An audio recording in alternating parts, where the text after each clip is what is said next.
Аз бих искал да посочи една типична книга от серията Физика на Бога. Това е, да речем, номер 4. Ето, например, номер 3. Ето и последната, номер 7. И тяхното приложение в една от най-сериозните области на теоретичната физика, която е известна като квантова теория на гравитацията. Това е, може да се каже, и предния фронт на теоретичната физика. Една област, която е все още, по мнението на много физици, в процес на развитие, докато при намесата на новите идеи, идващи по линията на физиката на Бога и на торсионните полета, се получава един своеобразен синтез, който обогатява неимоверно тази теория, тази сложна теория, която представлява синтез на двете най-големи достижения на теоретичната физика. Това са квантовата теория и общата теория на относителността на Айнщайн. По мнението на большинството физици по света, това са двете фундаментални теории, които промениха физиката на 20 век и е просто наложително синтезът. А синтезът е именно квантовата теория на гравитацията, която за много физици е едно предстоящо събитие, докато новите идеи, по мое лично мнение, идеите, които идват по линията на теорията на торсионните полета, разрешават до голяма степен проблема за синтеза на тези теории. Но логическото развитие на тази теория с намесата на новите идеи ни разкрива едно ново широко поле на развитие на научната мисъл.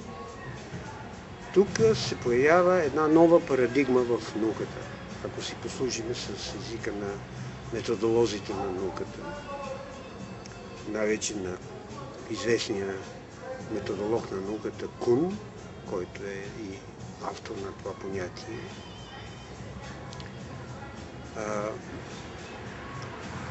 Това е една нова парадигма, която променя, може би по най-радикален начин, облика на научната мисъл в цялата история на науката до днес.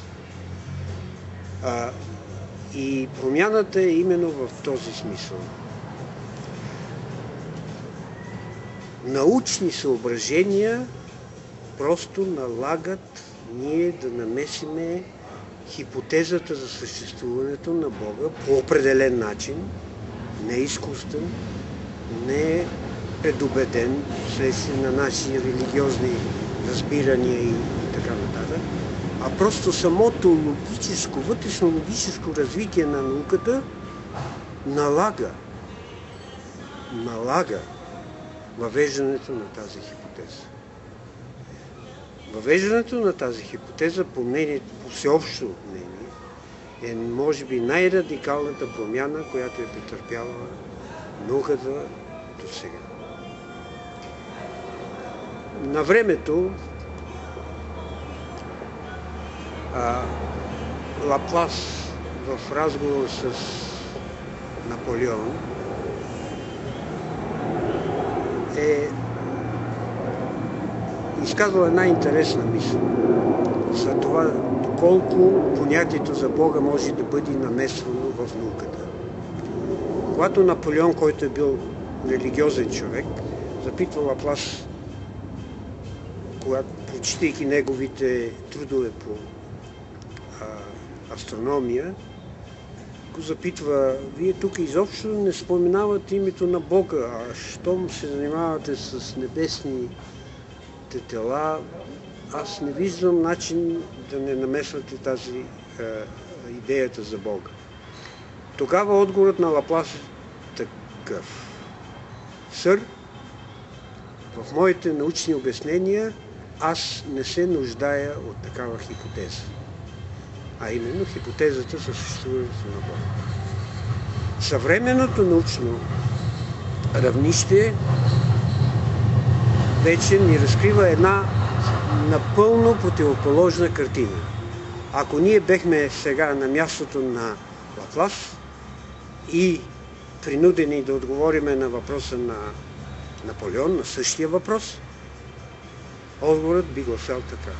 Сър, ние се нуждаеме от такава хипотеза днес, за да обясниме много неща вече в научната фактология и да намесиме тази хипотеза по начин, наукообразен начин, адекватен начин, по такъв начин, по който и да се получи една съвършено нова форма на научното знание.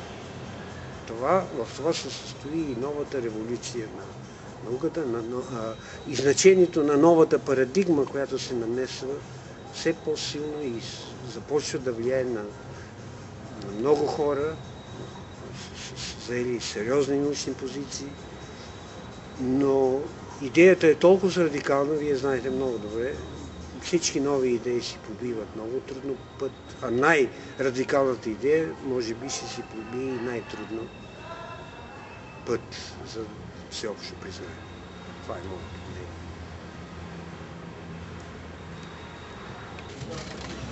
Не. Може да изляза за химикалчето. Чакай, може да не имам 2 лева да ти дам. 1 лев имаш? Не, моля ти се. Аха, добре, чакай.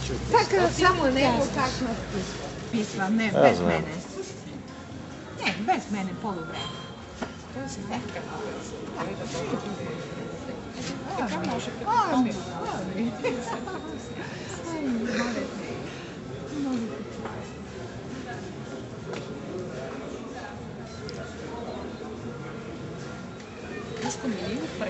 В кой вестник ще го пишете? Виж какво той ще бъде тук целия септември. Чака, да. Можем да му организираме една лекция тук в това. И това обаче аз сега в неделя заминавам малко за 10 дена. Благодаря ти, Божидаре.